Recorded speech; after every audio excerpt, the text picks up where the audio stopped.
hayot xuddi bir eqinga. Ba'zida o'qchub, turmallab, ba'zida sukutga cho'mib, jimjit oqadigan sirliq, shiddatli bir eqinga o'xshaydi. Karachi ko'chalarida bekorchilikdan zerikib, tenab tantirab, butun kunlarini intizorlik ichida kutish bilan o'tkazayotgan bu musofirlar hozir xuddi ana shu sukutga cho'mib, jimjit eqiyotgan sirliq eqinga o'xshab qolgan edi. Kunlar o'tgan sari ularni g'ayriblik, umidsizlik va tushkunlik besib ketyapti. Muhammad ibn Jaifardan hech xabar yo'q. U o'zi bularni izlashni aytgan edi. To'li saqlab, titib bo'lib ketgan Atxon bilan Musa Danqon Arab konsulxonasini izlab tepib, 2-3 qatim u yerni agib marab baqdi. Lekin hech qanday natija bo'lmadi. Konsulxonaning eshigi oldiga barmay Pokiston soqchilari qo'pollik bilan qo'g'livatdi. Ular yana nazar band qilingan odamdek uyda o'tirib, sabrlik bilan kutdi. Lekin kunlar haftalar oyni qo'g'lab o'taverdi. Yangi yil uzab, Navro'zni yaqinlashib qoldi. Ular pullarni shuncha qisib, jon saqlash uchun g'o'rgil g'izolanib yurgan bo'lsa-mu, lekin qimmatchilik qoplab ketgan bu shaharda pullari g'ozongdek uchib, yanchuqlari barg'on siri yengillab ketdi. Atxonmo Elimshah omonat qilgan kundan kunga tugab ketishidan ansiraydigan bo'lib qoldi. Ammo buning amalini qilmay, mushundaq ketaversa, hammaylan eg'ir muhtojlik ichida qoladi. Atxon bir necha kun jiddiy o'ylanib, ko'ngliga bir planni pishdi. Ondan hamrohlarini yig'ib mundaq dedi: "Qarindoshlar, yetib yaverishga tog'mi to'shimaydi. Hozir hammamiz pulning g'amida qoldik. Taqdir qismatin nim bo'lsa shu bular deb yetaverib, biror ishning sababini qilmaslik yaxshi fazilat emas. Menimcha biz bir yoqdan bosh, bir yoqdan qo'l chiqarib harakat qilaylik. Harakatda barakat bo'lsin." "Yaxshi gap bo'ldi. Qanday harakat qilamiz?" dedi Musa Danqon darhol luqma tashlab. Atxon bir necha kundan beri o'ylagan xiyollarini, tuzgan planlarini oldirmay tafsiliy tushuntirdi. Buni anglab ko'pchilik qoyil bo'ldi va rozilik bildirdi. Uning plani bo'yicha bo'lganda hammaylar o'xshash miqdorda dasmoyi silib, buningga keraklik narsa buyumlarni setib olib, kimning qo'lidan qanday ish kelsa, shuni qilish va oxirida foydani tang bo'lish edi. Bu samimiy, oqilona fikr hammaylarga yoqdi. Har kim o'zi qila oladigan ishlarni o'ttirib qo'ydi. Xuddi 5 barmoqning o'ziga tushliq umri bor degandek, bu kollektiv ishidan qassobmi, navaymi, zargarmi, mashinchimi, tunkichimi, vapurishmi hammasi bor bo'lib chiqdi. Ko'pchilik birdek ovoz bilan pul boshqarishni Atxonga topshirdi va bu odam pul tutsa o'zining xotirjam bo'ladiganligini bildirdi. Shunda qilib bir mazgil sukutga, jimjitlik cho'kkan o'lik eqin birdinli jonlanib, o'qchub, turmallab eqishga boshladi. Ayollar 2 guruh bo'lib, to'shik pishqan 2 ayol sanza, sambosa va quymoq soladigan bo'ldi. Yeni ishiga puxta, qo'li chevar 3 ayol har xil raxtlardan ichki kiyim tikadigan bo'ldi. Erlar 2-3 bo'lib qassoblik, navaylik, tunkichilik qiladigan, qolganlari ayollarga tayyor qilgan narsalarni rastim-rasta ko'chim-ko'cha yurib sotadigan bo'ldi. Tijorat tezda yurishib ketdi. Bu ishda Karachining o'y cho'nqirini, epi-jepini obdan biladigan Salay hoji, Nadir hojimlar ularga yor yo'lak bo'lib, qarindoshlik mehrini yetkazdi. Katta port hisoblanadigan bu qaynoq shaharning iste'mol bulupmu ayollar tayyorlagan yeyishlik sangza, sambo'slar bilan tujublat tikilgan arzon baholiq ish kiyimlar bakmu bozor topdi. Endi ishlarga ayollar yetisholmay, erlarmi yordamlashib ishlaydigan bo'ldi. Burun atdigandan kashkicha bekorchilikdan lag'aylab, butun kunlarini bo'di kutish, zerikish va umidsizlik ichida ma'nisiz o'tkazib, nechazi chashqun, sapra bo'lib ketgan bu odamlar endi jiddiylik, xushallik va qiziq ilm setim ishida kunlarning qanday o'tayotganligini tuymay, turmush halakchiligi bilan hamisha oldirash yuradigan bo'ldi.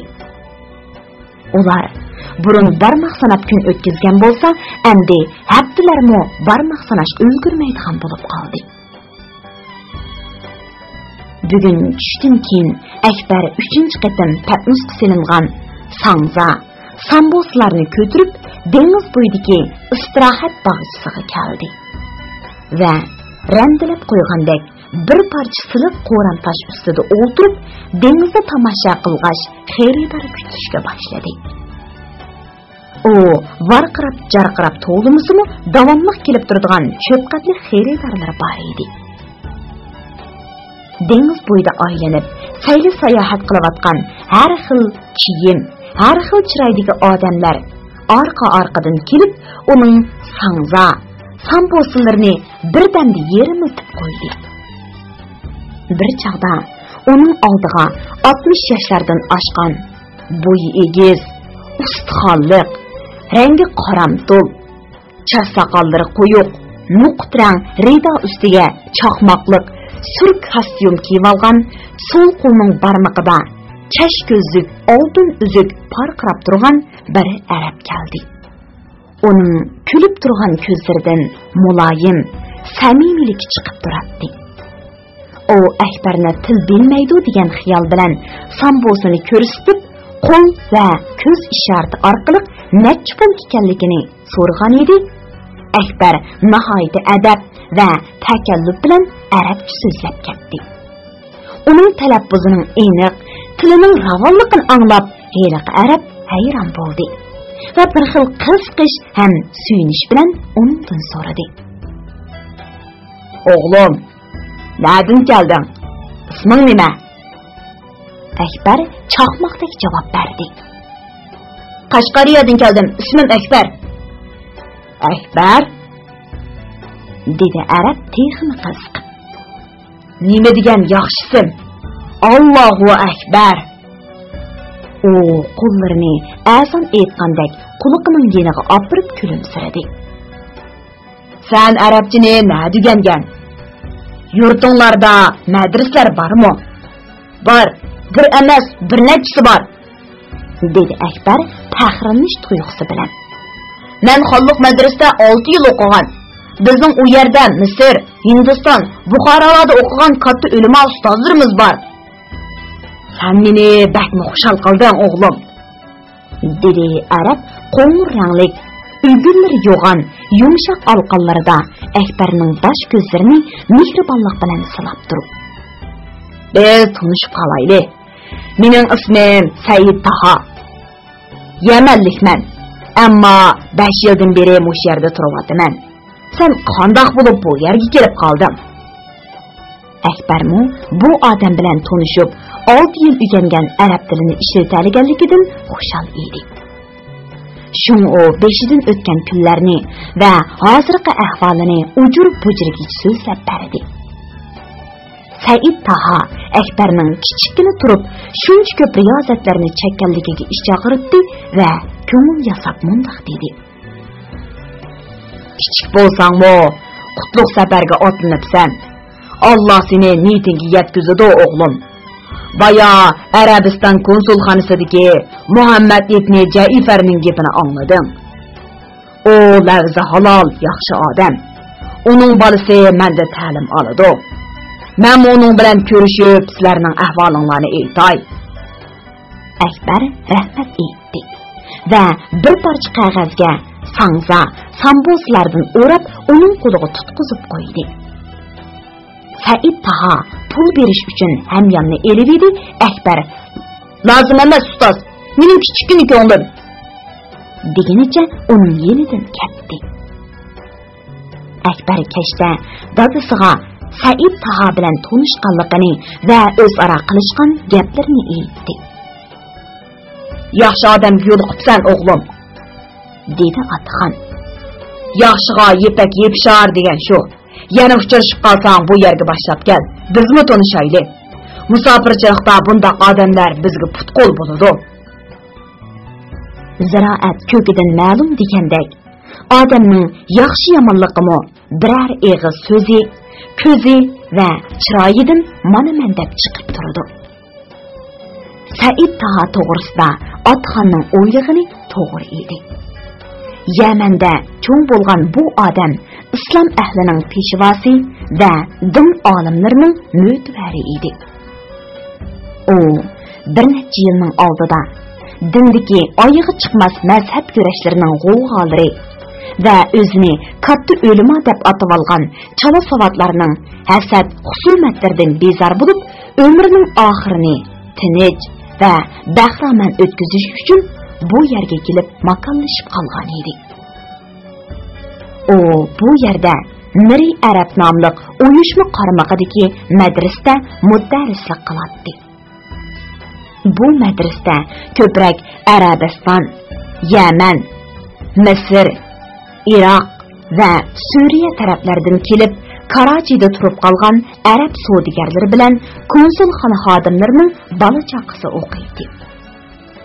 Bu odam yo'li kelsa oz-to'la tijorat ishlari bilan shug'ullanib qo'yadi.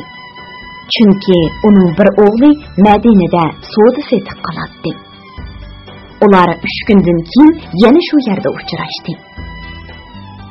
Said Taha uni saqlab turgan edi. "Savdo qandaqroq?" so'radi u Akbar bilan ko'rishibla. "Yaxshi", dedi Akbar o'z ishidan rozi bo'lgan qiyofatda. "Dadam harakatini yaymiz, barakit qoladi degandi. Degandek sotgan narsaning foydasi bilan kunlik turmushimizni obdan o'tkazyapmiz." "Dadang to'g'ri debdi", dedi Said Taha Akbarning yonida o'tirib. "Harakatsiz hayot o'lgan bilan barobar bo'ladi. Harakat bo'lmasa bu dunyoni qandoq taraqqiy qildira olamiz? O'rinliqning, tushkunlikning dinimizda hech qanday o'rni yo'q. Dinimiz hayot dini, yashash dini, to'xtamay harakat qilish dini. Qarag'ina, bu dengizning qudrati nada? Uning qudrati tinimsiz harakatda. U erib charchashni bilmaydi. Kech-kunduz guruldab shovqullab oqidi.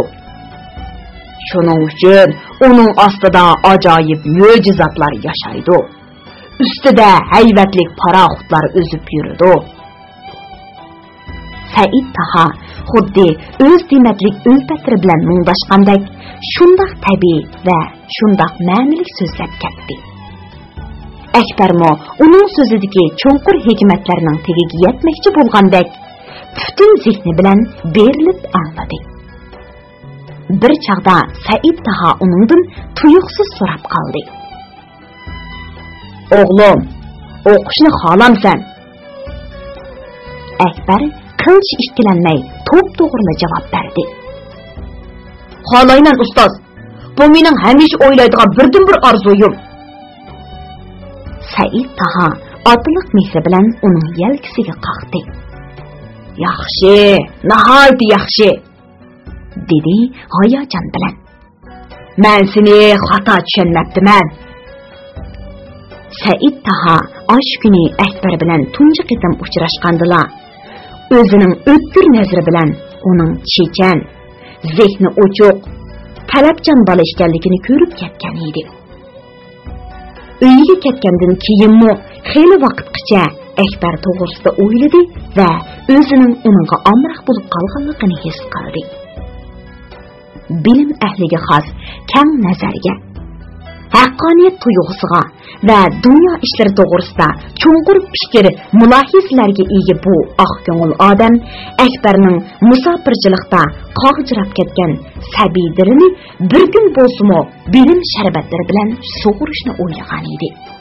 Dilqut xazinasi. Men seni dadangdan, hamrohlaringdan ayirib elib qalmoqchi emas, dedi Said Taha o'z ko'nglidagini tushuntirib. Bu yerdan mang'ucha orliqda mening madrasamda o'qib tur demoqchiman. Benim elishning vaqt qarali chek-chegirsi yo'q. Odam bolasi bir kun yatsa, bir kun o'rganish kerak. Benim odamning o'ziga ta'alluq narsa, uni hech kim tortib olmaydi. Agar xohlasang, men seni madrasaga olib qo'yay. Yotoq tomoqlaringning hammasi mendan bo'ladi. U yerda yana bir muncha bolalar bilan tanishsan. Akbarning yuraklari o'ynab ketdi.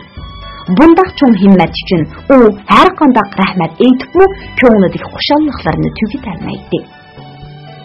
Men xohlayman, dedi u taqasoliq bilan. Hozirda berishga roziman. Lekin dadam, ha, bildim, dedi Saha uning nim demoqchi bo'lganligini tushunib. Dadam nimdakin deb andish qilyapsan-ku deyman. Bundaq bo'lsin, sen sud setqini tugatib, meni bu yerda saqlab tur.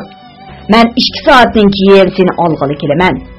Sen bugun bizning uyni ko'rib elib, ata dadamni boshlab kelgin. Billi so'zlashayli, bo'lamdi? Bo'ladi. Men bu yerda saqlayman, ustoz. Ikkaylan vaqtli xo'shlashdi. Akbar so'zini tezroq tugatish uchun dengiz bo'yidagi ashmu qumliq so'qmoq yo'llarda chepib yurib, xaridor izlashga boshladi.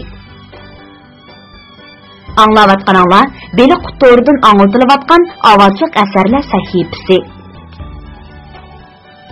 Akbar madrasaga o'rinlashib, orzusiga yetdi. Yangi saboqdoshlar bilan tanishib, xuddi burunqi g'amsiz o'quvchilik hayotiga qaytgandek xushal va shodmon bo'lib qoldi. Bu madrasaning o'qitish sharoiti xeyli yaxshi edi. Bu yerdan xohlagan vaqtda islom dini tarixiga oid kitoblardan boshqa yana dunyo tarixiga oid nurg'un kitoblarni, tabiiy va ijtimoiy fanga oid esil qomuslarni topqili bo'ladi. Akbar kichkidan tartib kitob xumar bo'lg'ashqa, bu rang-garang bilim xazinalari uning tugimas tutmas boylik dunyosiga aylandi. U kitob o'qishga, ustozi Said Taha bilan nimalarnidir mulohiza qilishga berilib ketdi.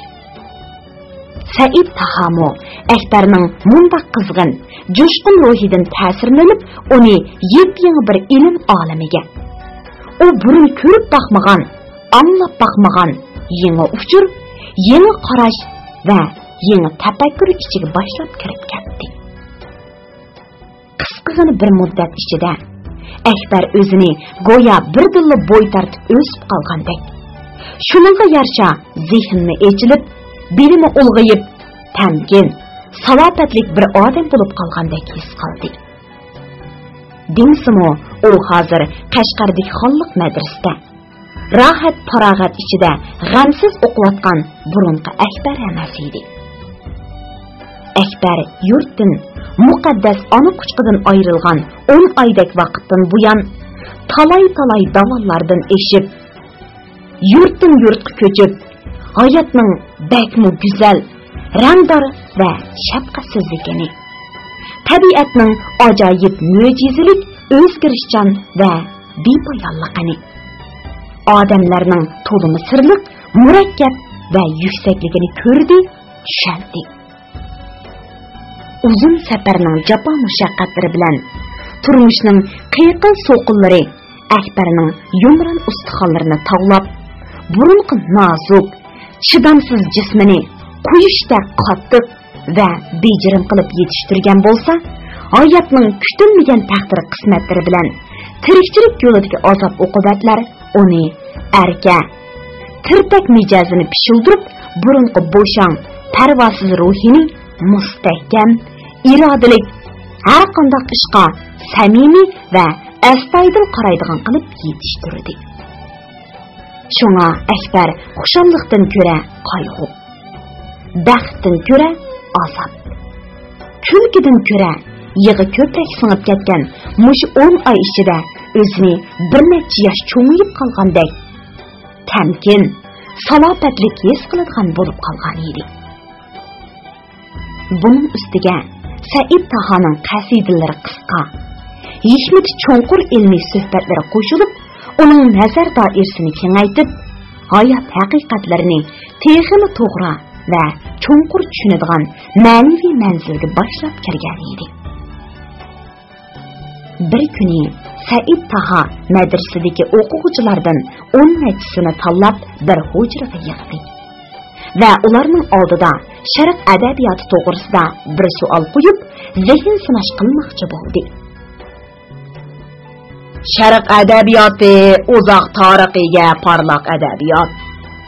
U paydo bo'lgan keng rayonlar insoniyat madaniyatining bo'shki va manbasi bo'lgan, dedi u o'quvchilarning diqqatini o'ziga tortib.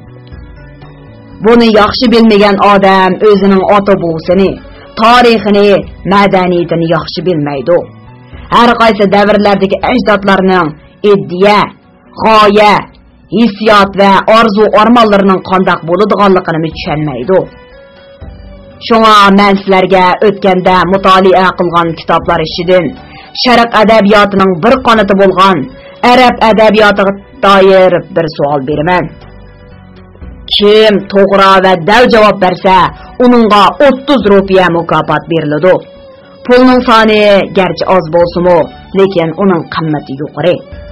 Chunki u sizlarning qanchalik kitob o'qiganliginglarni va qanchalik biliminglar borligini mutolaa qilib, izlanganliginglarni o'lchaydigan odil o'lcham.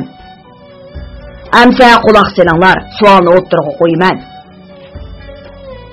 Erkinlikning o'zi hayotlik. Erkinlikdan mahrum bo'lgan kishi go'yo o'lik odam. Erkinligi bo'lmagan davlat xuddi mazar. Bu so'z kimning, qachon, qaysi asrda aytilgan? Bir necha bola orqa-orqadan qo'l ko'tardi. Said Taho shuning ichida dastlab qo'l ko'targan Ali Hojiz ismli o'quvchiga ruxsat qildi. Bu so'z yaqinqi zamon arab adabiyotining dongliq vakili Jibron Xilil Jibronning Sulg'on qanot nomli asrida aytilgan. Yili u qachon aytilganligi to'g'risida bir narsa deyolmay, tirnoqini tatilab turib qoldi. Javob to'g'ri bo'ldimi? so'radi Said Taho o'quvchilarga tekshir nazar tashlab. Yo'q, to'g'ri bo'lmadi, dedi bir o'quvchi xeli ishonch bilan. Menda boqay. Bo'ladi.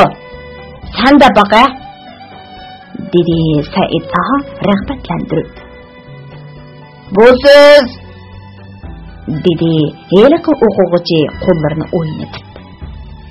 Yaqinqi zamon arab adabiyotining dongliq shoiri Ahmad Shavqiyning Suriya mustaqilligi degan asarda aytilgan.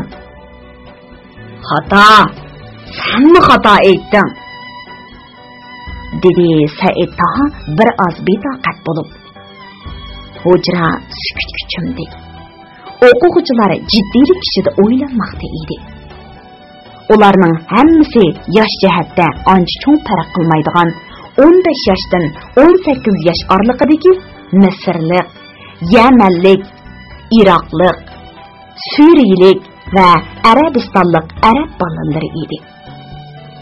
Bunun ichida faqat akbarlar dunyoning yiroq chetidagi bir qadimgi yurtdan kelgan oddiy Uyg'ur bolasi edi. Sukunat xeyli uzoq davom qildi. Chunki mudarrisning o'tirg'i qo'ygan savoli odamni kalla qatirishga undaydigan xeyli qiyin savol edi. Bir hazoliq jimjitlikdan keyin Misrlik bir o'quvchi ruxsat elib so'zladi. Lekin uning javobi to'g'ri bo'lmadi. Said Taho umidsizlik bilan beshini lingshitib qo'ydi. Uning orqasidan Yamanlik bir o'quvchi so'zladi. Uning javobi yerim yarda bo'ldi. U yozuvchining ismini to'g'ri aytdi-yu, asarning ismi bilan yilini to'g'ri aytay olmadi. Said Taho yana afsuslangan holda yelkasini qisib qo'ydi. başqa o'quvchilar yana sukutga cho'mdi. Oldidagi bir necha aylanning mag'lubiyati ularni yurak oldi qilib qo'ygan edi. Akbarmo arsaldiliq ichida qoldi. U xeyli cho'nqur o'ylanib, ko'nglida bu savolga qanoatlanarlik javob topgan edi. Iroqning yaqinqi zamon atoqli shoiri va yozuvchisi Ma'ruf al-Rusafining 30-yillarda nashr qilgan bir to'plamni Akbar texi yaqindala madrasaning qiroatxonasidan elib bir necha kungacha qiziqib o'qigan va ustozi Said Tahodan bir necha qiyin savollarni so'rab bilib olgan edi. Baya aytilgan so'zmo ana shu to'plamda bor edi. Lekin u darhol qo'l ko'tarib bu savolga javob berishni o'zi uchun ancha loyiq ko'rmadi. Chunki bu madrasaning ko'ni o'quvchilari oldida yetim oqsoqollik qilib, ularning nazarida manmanchi, shapshak ekan degan yomon ta'sirat qoldirib qo'yishdan qo'rqdi. Ammo Said Taha xuddi uning ko'ngildagini bilib olgandek mundoq dedi: "Hammanglar so'zlaysizlar. Qanchalik bilsanglar, shunchalik danglar. Bu sizlarning zehniy kuchinglarni sinaydigan bir pul." Akbarning davomli arsalda bo'lib, ehtiyotni qolmadi. Said Taha boyiq so'zlar bilan uni Xudoning ilhom xazinasi. Shunga Akbar Suriyalik bir o'quvchining qisat elib, ko'nglida qayta pishirib olgan so'zlarini oldirmay, dana qilib so'zlashga boshladi. Bu so'z yaqinqi zamon arab adabiyotining dongliq vakili Ma'ruf al-Rusafining 1926-yil yozgan Tafakkur erkinlik uchun degan asarda aytilgan. Yaxshi, dedi Said Taha uning javobini anglab bo'lgandan keyin rozimanlik bilan. Savolga to'g'ri dal javob berding. Murvat sana beriladi o'g'lim. Andin u ba'zilari salbiyib, go'shiyib va ba'zilari ishchiqorlik bilan olib o'tirgan boshqa o'quvchilarga ra'yi qaytgan nazar bilan mundoq dedi: "Shuncha yiroq, chat bir yurtdan kelgan bir bola sizlarning tilinglarni o'rganib, yana textlardan yuqurlab ketsa, sizlar uyalmamsizlar? Bilib qo'yinglar. Bilim kimning qo'lida bo'lsa, shu kuchli, shu nochi. Undaq odam hech qanday yerda xorlanmaydi. U har qanday zamon, har qanday makonda aziz va mo'tabar bo'laveradi." Akbar shu kuni kechda bu xushalligini dadasiga yetkazdi. Atxon o'g'lining sinoq tutib, mukofotga erishganligidan texini suyundi. "Yaxshi o'qi o'g'lim", dedi u Akbarni rag'batlantirib. "Ustozing to'g'ri debdi. Odamning zinnati bilim. Ota-bobolarimiz kuchi bor birni yengar, bilim bor mingni deb bekor aytmagan. Mukofot olgan 30 rupiya pulingmi oz emaskan o'g'lim. Biz Qashqardan setib olgan 10 dona do'rg'ivak tangisi degan gap. Sen ustozingning peshiga texim uchun esilib, bizning bu yerdan rizqimiz ko'tarilgicha o'tdan o'qib ol. Qurban hayitga yana 3 oydek vaqt bor. Yana mang'olmasa qanday qilamiz dada?" so'radi Akbar delg'unlik ichida. "Bu qitimqi hech vaqt o'tib ketsa, yana 1 yil saqlaydigan gap." Akbar bu gaplarni dadasini chekib beqish uchun degan edi.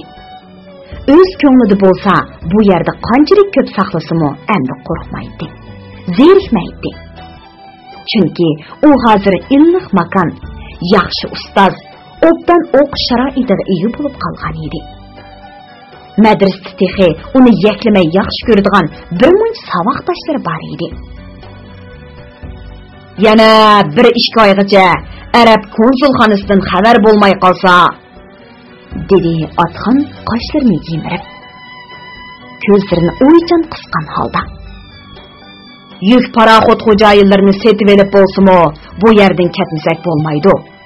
Shuncha uzun yo'llarni besib, Baytullohning bu so'qisiga kelganda orqamizga yansak, mahshar kuni Alloh taologa nima deb javob beramiz? Pulimiz yetishmadi, irodamiz bo'shab ketdi deymizmi? Inshaalloh bu qitimqi harakatimizning barakati yaxshi bo'lib o'tadi. chiqimni to'lab, yeb-ichib, yana oz to'la eshinyapmiz. Bunmi Alloh taolaning bizga qilgan shafoati. Agar u bizni o'z uyiga chaqirmagan bo'lsa, mushkullarimizni bundoq oson qilmagan bo'lardi. Rostda, dedi Akbar bir ishni esiga olgandek. Konsulxonadagi haliqi Muhammad ibn Jaifarning o'g'li Fahad bilan do'st bo'lib qoldim. U madrasada o'qiydi. Tungi Fahadning deyishicha, dadasi 3 kunning oldida muhim bir ish bilan Arabistonga ketibdi. U menishdan burun Said tog'a ularning uyiga berib, bizning ishimiz to'g'risida so'zlashibdi. Fahadning aytishicha, dadasi Said tog'a bu qitim vatanga borganda bu ishni cho'qim hal qilaman. O'tganda bizning yo'llagan yo'llanmamiz Malikaning qo'liga tegmaganda qiladi. Men berib surishti qilaman degan o'xshaydi. Bu xabar har holda Otxon uchun yangi va umidli xabar bo'ldi. Xudoyim deganingdek bo'la bolam, dedi u xushal bo'lib. G'arib musofirning g'amini Alloh o'zi yeydi. Anglayotganinglar Beli Qutoridan anglatilayotgan ovozliq asarlar sahifasi. 11-bob. Umid sahili. Otxon turgan uyga bo'yi egiz, g'uli kang, soqili shalong bir arab kirib keldi. Uning chiroy turqidan 40 yoshlar ekanligi ma'lum edi. U yalang'och bo'lib, uchisiga oq matodan tayyorlangan kang yaktakni yepinib olgan edi. Heliqi arab yaktikining bir qismini bo'yniga olgan. Bir qismini bo'lsa issiqdan saqlanish uchun beshiga ortib olgan edi. Mening ismim Masruh, dedi u adab va muloyimlik bilan o'zini tanishtirib. Meni bu yerga Arab konsulxonasidagi Muhammad ibn Jaifar avatdi. Masruhning so'zini Akbar o'rib berdi. U to'lagundan beri gal og'riqi bilan qizib, madrasaga bora olmay dadasining genida yetayotgan edi. Muhammad ibn Jaifar Arabistondan keldimi? deb oldirab so'radi Akbar. Chunki uning o'g'li Fahad texi 2 kunning oldida dadasining qaytib kelmaganligini Akbarga aytgan edi. Keldi, dedi Masruh kesibla. Texi oqshom qaytib keldi. U kishi sizlarning haramga berish ishinglarni hal qilib, meni paroxut bilet elib berishga avatdi. Hozirlar bir odam 400 rupiyadan topshiringlar. Bugundan qolmay hoji kapga chiqib bilet olamiz. Men bilan 1-2 odam birga chiqsanglar bo'ladi. Bu xabar hammalarni xushallikqa cho'mdirdi. Shu topda ularning uzoqdan beri intizor bo'lib, zarqib tashnalikda kutgan orzu armonlari riqqa aylanish oldida turardi. Ular endi Arabistonga boradi.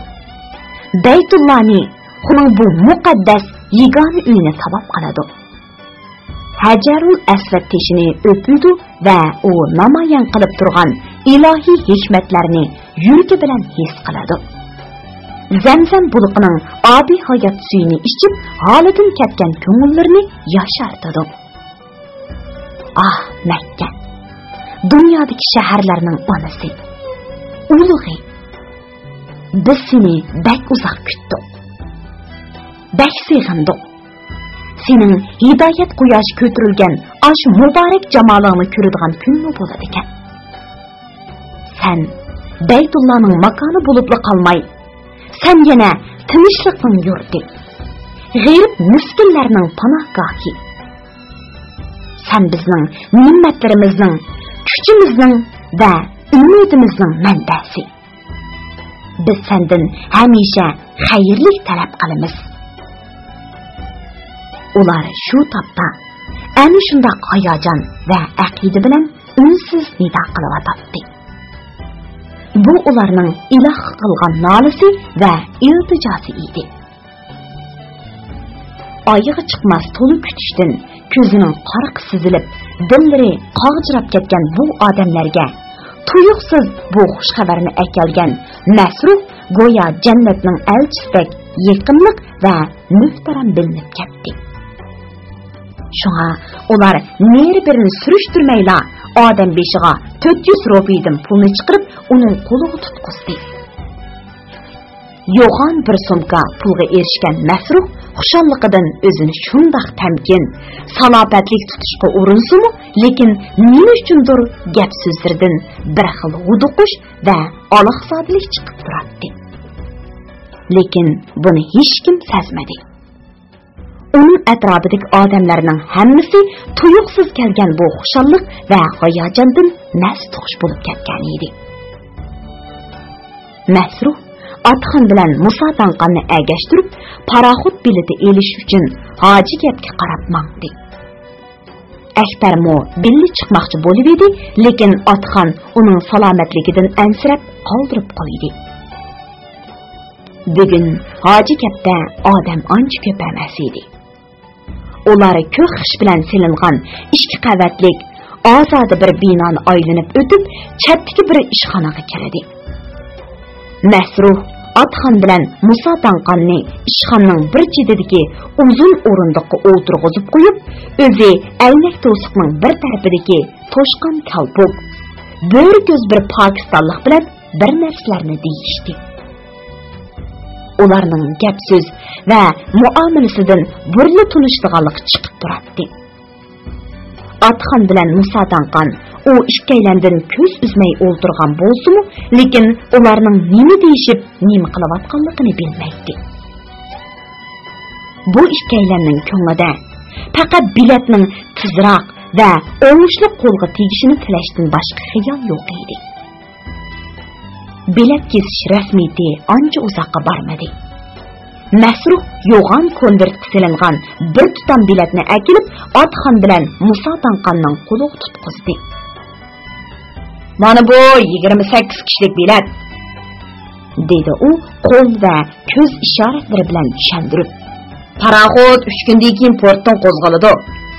Biletda paraxotning nomeri yoziqliq. Endi mening vazifam tugadi. Hozircha sizlarga xo'sh." Atxon bilan Musa Tanqan shuncha vaqtdan beri talmurtgan aşı bir necha varaq qog'oz biletlarni xushalliqda ko'ziga ko'rib ketdi. Ular endi Karachidan Jiddaga mang'alaydiganligiga rostdan ishongan edi. Ular Masruhning qo'lini qisib, nurg'un chiroyli gaplar bilan rahmat aytib, ko'zi qiymagan holda xo'shlashdi. Xo'shlashibla Masruhning nega g'oyib bo'lganligini bilmay qoldi. Ularning shu topdiki butun asyodi biletni tezroq opirib, hamrohlarini xushal qilishdi edi. Anglayotganinglar biri qutordan anglatilayotgan ovozli asarlar sahifasi. Masruh xeli burunla Karachida o'tiraqlashib, ordu tilini pishiq o'rganib olgan arab muhojiri edi. O nüfus ko'p, dunyoning hamma yerlaridan odamlar kelib ketib turadigan bu qaynoq, murakkab shaharning ko'cha rastillarida atdigandan kashkichi lag'aylab yurib, sirtdan kelib qolgan sadda, nodon odamlarni qoqti-so'qti qilishga odatlanib qolgan bir sayoq edi. Agar Atxonlar atsi Said Taha bilan ko'rishmagan bo'lsa, o'zlarining mas'ulga oldanganligini zodili bilmagan bo'ladi. Ular o'zlariga Tutiyada ko'rinib ketgan paraxot biletlarini yanchuqlarining eng ostiga, bexatar, ishonchli yerlarga silib, kunda bir necha qatim silab qo'yib, paraxotning mangdigan kunini 4 ko'z bilan kutib turgan bir vaqtda Said Taha ularni yo'qlab kelib qoldi. Uning qo'lida urducha va inglizcha 2 parcha gazet bor edi. "Sizlarga xush xabar qarindoshlar", dedi u qo'lidagi gazetni ularga yeyib ko'rsatib. "Arabiston podshohi Abdulaziz Saudiylarning darhol Arabistonga qarab yo'lga chiqishinglarni tasdiqlabdi. Mana gazetlarda urducha ham inglizcha qilib podshohning so'zi besibdi. U zot sizlarning iroda va e'tiqodinglardan qattiq ta'sirlanibdi. Shunga sizlarning bu qitim hajga ulgurib Arabistonga berishinglarni va sizlarning har biringlardan erishga tegishli 500 riyol tuproq haqini olmaslikni qaror qildi." Uy ichini dastlab ig'ir sukut qopladi. Keyin u yeri bu yerdan xirtildigan İsa degan ovozlar anglanishga boshladi. Said Taha akelgan bu favqulodda xabar ularning hammasini go'yo xushallik, hayajon va iftixorlik tuyg'usi bilan aralashib ketgan cho'ng bir qaynamga tashlab atgandek esangirtib qo'ygan edi. Ular o'zlarining katta podshohning nazariga tushganligidan, uning cheksiz himmat shafoatiga erishib, nurg'un mushkullardan qutulganligidan xushal edi. Bu xushallik shu topda uzunga so'zilgan musofirchilik dardidan, ballari mushchiyib, yuz ko'zlari qo'rilib qolgan bovay mo'maylardan tortib, turmushning qiyqil so'qinlari ichida pishib yetilayotgan eng kichik Akbarning ko'zida, yuzida va umidga to'lgan ko'ngillarida namoyon edi. Atxon Said Tahaning yaxshi ko'ngliga rahmat aytib, oxirida mundoq dedi: Muhammad ibn Jaifar janoblari tunugun bir odamni avatib ekan. Shu kishi bizdan pul yig'ib paraxod biletini elib berdi. Xudo xolisa at tushdan keyin yo'lga chiqmoqchimiz. Muhammad ibn Jaifar bu yerda yo'q-ku, dedi Said Taha taajjub bilan Atxonga qarab. U kishi Arabistondan qaytmagan tursa, bu yerga kim avatidi?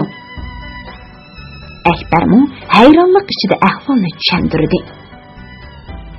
Masruh degan birisi kelib, o'zini konsulxondagi Muhammad ibn Jaifarning avatganligini, har birimizdan 400 rupiyadan pul yig'ib, bilet elib berdiganligini dedi. Sizlar pul berdinglarmi? So'radi Said Taha. Ha, dedi Atxon. Biletni mo elib bo'ldik. Qani bilet, men ko'rib boqay.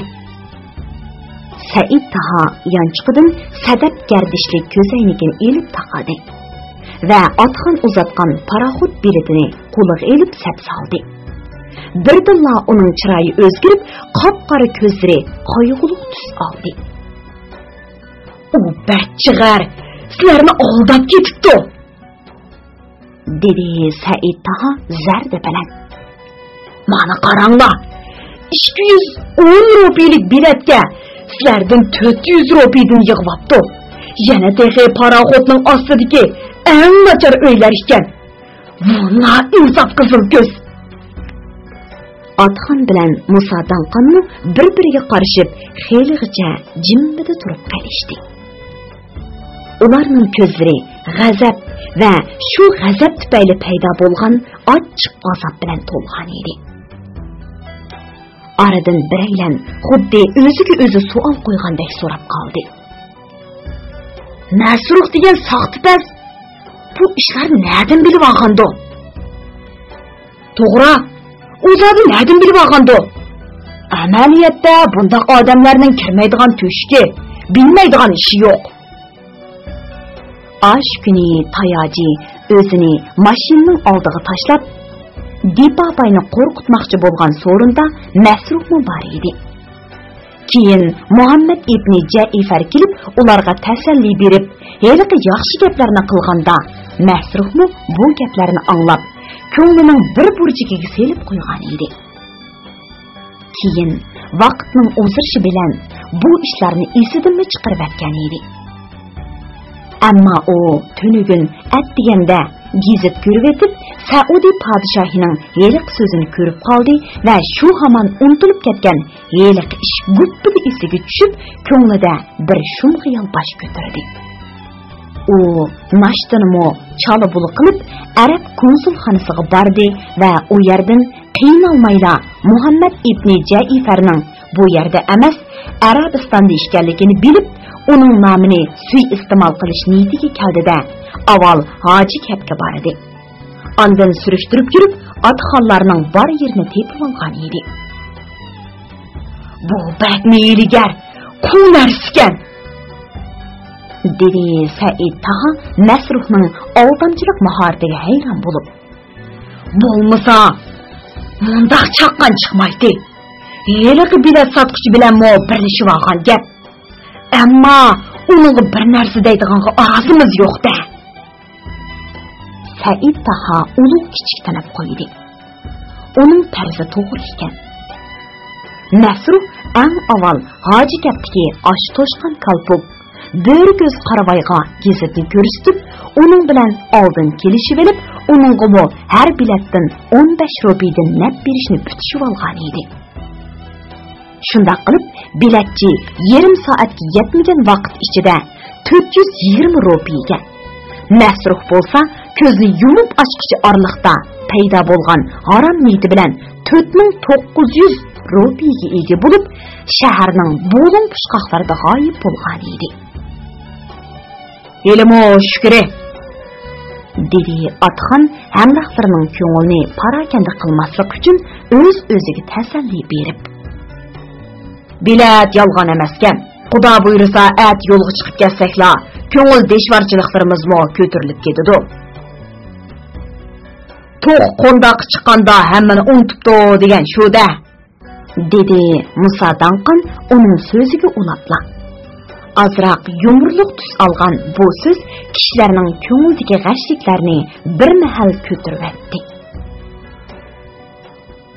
Anlavatqanlar biri qutoridan anglatilayotgan ovozli asarlar sahifasi. Amdili ko'tarilgan quyosh ko'zlarni chaqatdi. Uning tegidagi kang dengiz bo'lsa, xuddi magma suvi yeyilgandek vil-vil yenib turardi.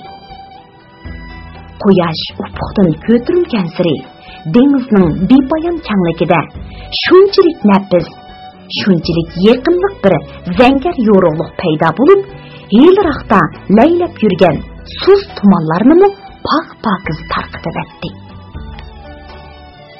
Akbar dengizdan ko'zini uzolmay qoldi. Qaragan sari ko'nglimi oshi bepoyon tiniq suvdek yengil mavj uratdi. Odam dengizga har qancha qarasimi zerikmaydi. Ko'ngliga tegmaydi. U odamning ko'z oldida har soat, har daqiqa bir xil rang bilan o'zgarib turadi. U ba'zida sening oldingda tinish, royishlik bilan oqqa moyil, zangar rang elib, jimjit so'zilib yotadi.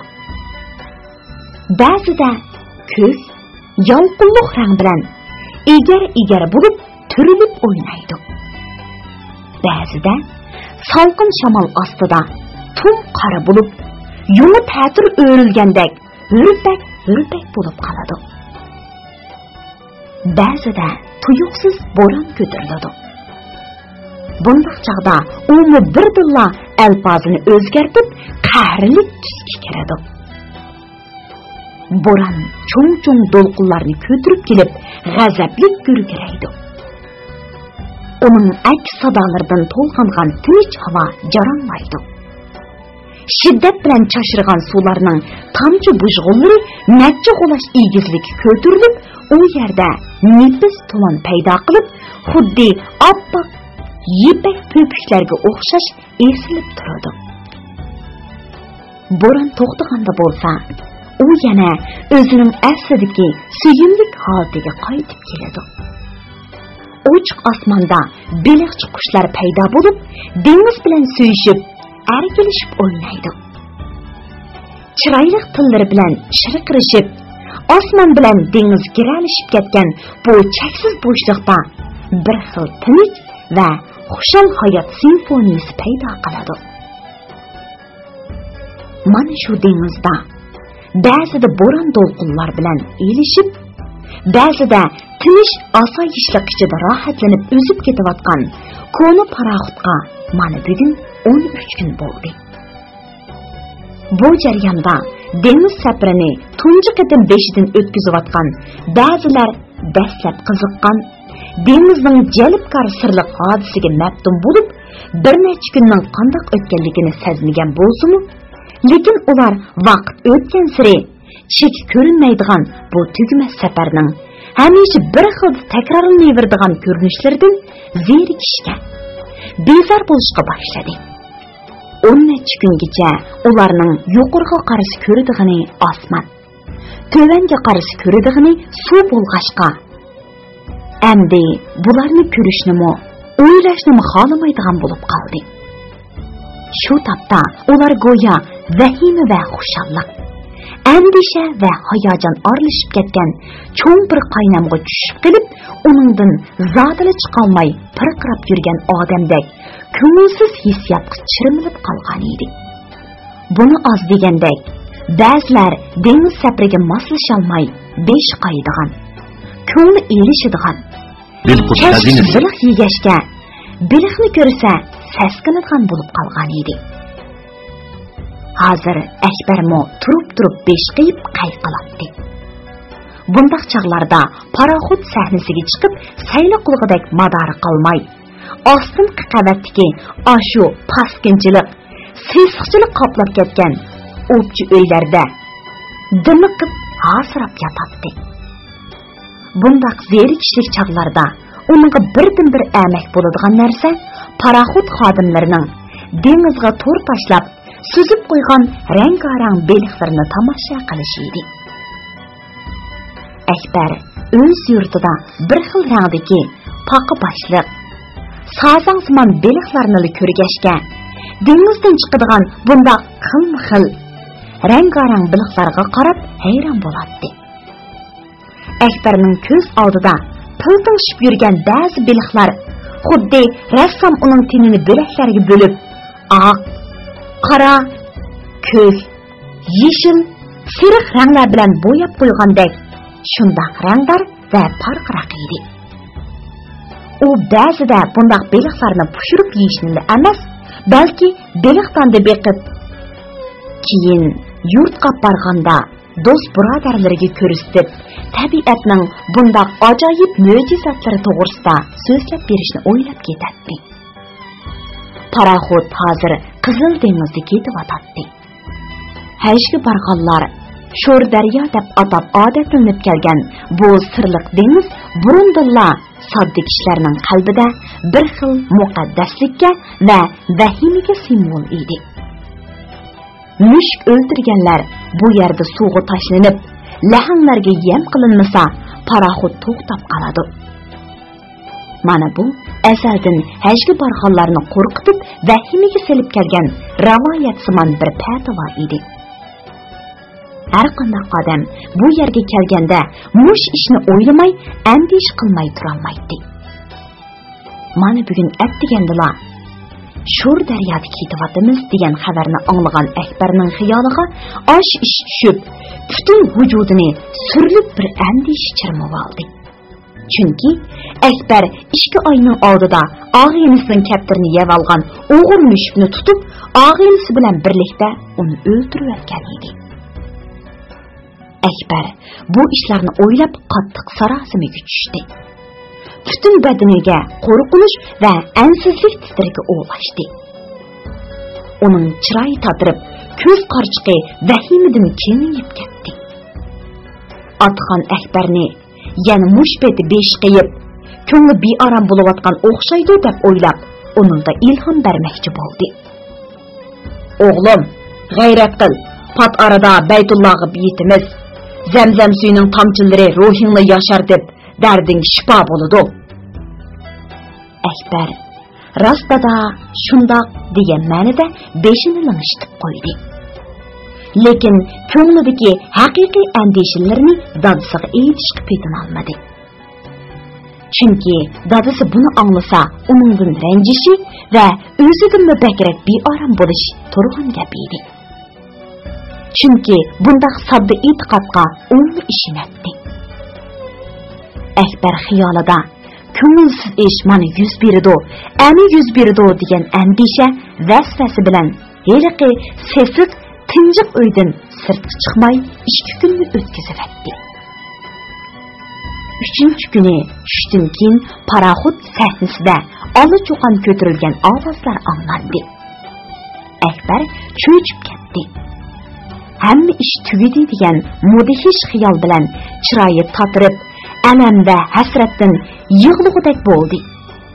Og'zi biror oyatni o'qishqimi kelmay, lavri pir-pir ushdi. O'g'lim, xush xabar, jiddaga keldik. Atxonning sirtdan yugurib kirib qilgan bu gaplari Akbarga go'yo tushudek g'uva va aniqsiz edi. Akbar, men bo'ldim bolam. Atxon uning chiroyiga, xunsiz ko'zlariga qarab qo'rqib ketdi. Bir yerim og'rib otamdi. Yo'q dada. Dedi Akbar zaif, miskin ovozda. O'zim shundoq. Bo'ldi, endi g'ayrat qilib o'rningdan tur o'g'lim. Jiddaga keldik. Azobli uzun safar tugidi. Xudo bizni murod maqsadimizga yetkazdi.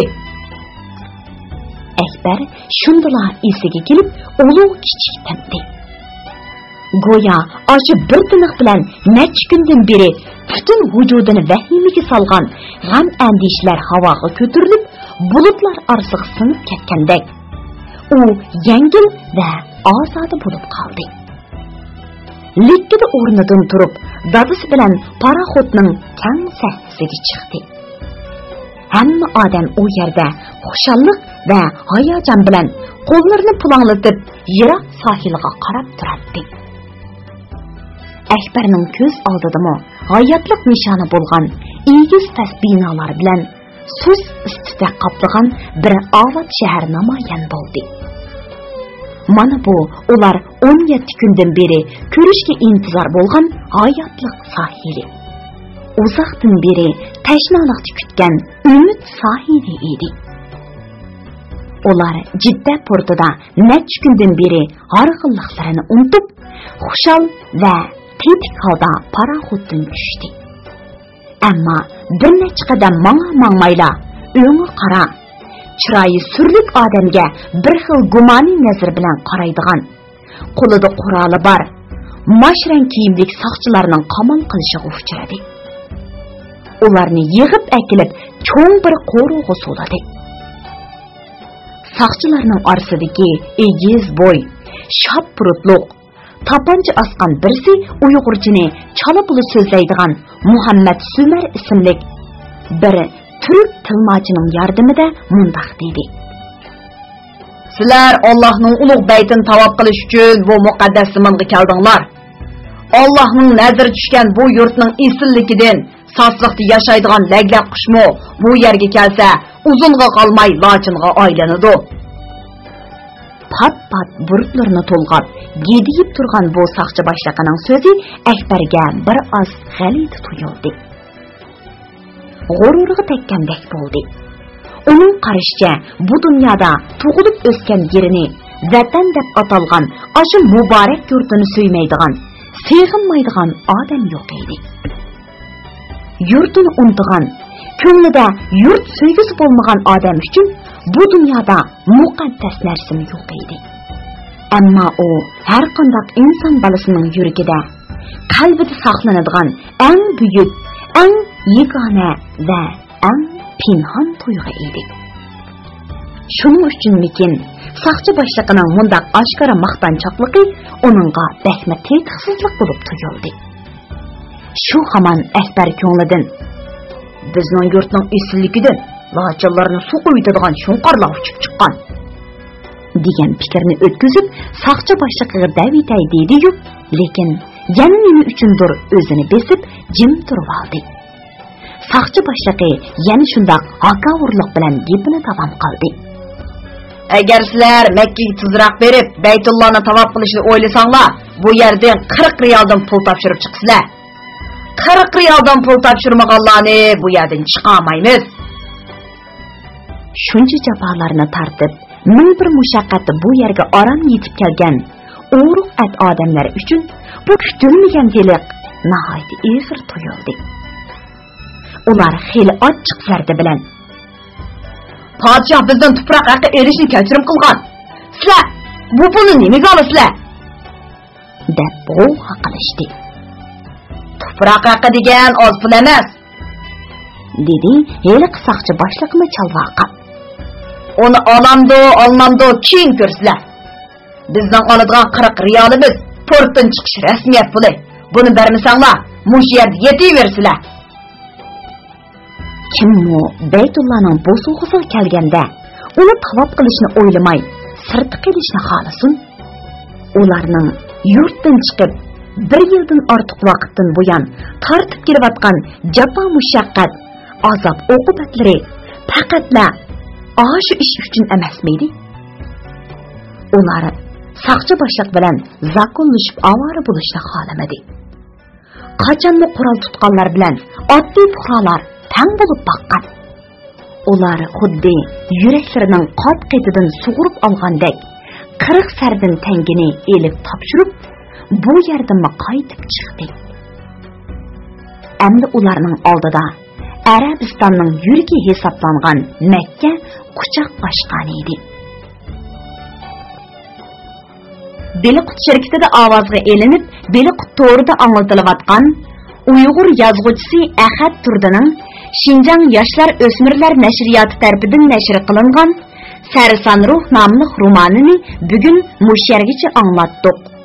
Davomini atki anglatishimizda davomli anglatamiz. Bu roman Şinjandagi har qaysi Xinhua kitobxonalarida sotiladi. Do'stlarning bu romanni setib olib saqlab qo'yishini alohida tavsiya qilamiz.